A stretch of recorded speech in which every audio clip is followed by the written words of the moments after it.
Establishing marketing goals is critical to the success of your YouTube marketing. Countless entrepreneurs and businesses have set up a YouTube presence, made a few posts, and then let it sit untouched for months or even years. This is usually due to a lack or an absence of goals. So, before you even begin establishing any sort of YouTube presence or strategy, you need to establish clear marketing goals. Your goals should be specific, measurable, and attainable. They can be long-term, short-term, or a mix of both. Deadlines and milestones can be helpful as well. I want to increase my social following would be an example of a bad goal that will likely result in your marketing efforts petering out for a while because there's no specific milestones. I want to gain 1,000 likes by Christmas is an example of a good goal. It's specific, measurable, and certainly attainable. Below are some examples of the various goal categories you might be interested in.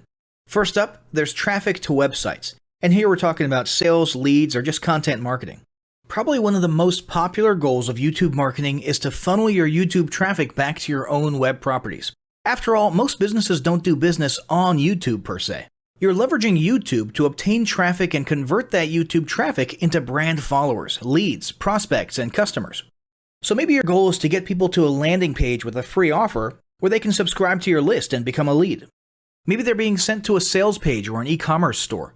Maybe you just want to do some content marketing, so you send them to your blog. Whatever the case, the end goal for a lot of businesses will likely be bringing YouTube traffic away from YouTube and over to their own web properties.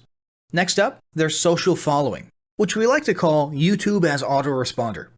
In this goal category, your aim is to build a large number of followers, and the reason we also refer to this as YouTube as autoresponder is because the main sought-after benefit here is to increase the number of people who will see your uploads in their feeds.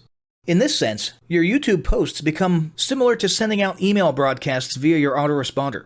If you grow a large enough community, this can be very beneficial, and if your content is engaging enough to get a lot of traction in the form of likes, comments, subscribes, and shares, you can significantly increase the range of your organic reach into people's feeds. Next, there's passive presence. Some businesses might have purely passive goals.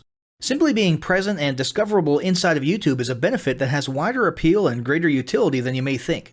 In many cases, a company's YouTube presence might supersede or at least augment what was once the role of a blog, assuming most of your content can be conveyed in the form of videos or attached to videos. When people come across this content of yours and they look at your channel, they can see some basic info about your brand or business, and you can get some traffic to your website. The same approach can also be used for events, communities, and brands. After that, there's brand awareness.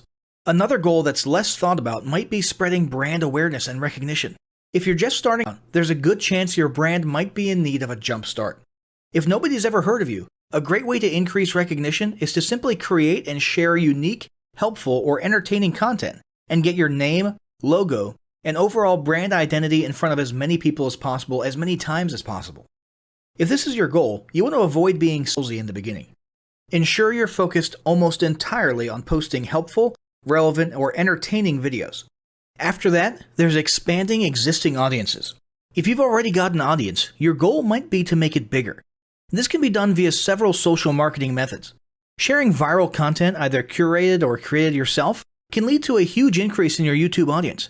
Although creating your own viral content like that can be great, if you don't have the time or means to do so, you can simply leverage existing content that's already been proven to be viral by curating or resharing it with your own comments or angle added to it.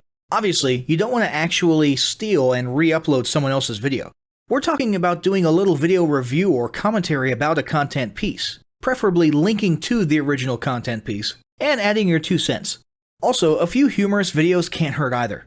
Other ways to expand existing audiences can include contests, sweepstakes, and gamification. Assuming your offers or prizes are compelling enough, incentivized sharing, liking, and subscribing can be very effective. Just ensure your methods are permitted by YouTube's terms of service. Enhancing or repairing public relations. Do you want to set your company apart in the public eye? Do you want to associate your brand with feelings of goodwill and community involvement? Was your business recently involved in a controversial incident that requires damage control? It doesn't take a humiliating public catastrophe to make PR enhancement a good idea. This is a goal that any business can engage in. Non-sales related campaigns can include videos that foster positive values and goodwill, or even involvement in social movements, or noble causes. On the social movement side of things, be careful not to alienate half your prospects, though. Did your business recently donate to a charity, build a school in a third world country, serve food at a local pantry? These are all great things to post about.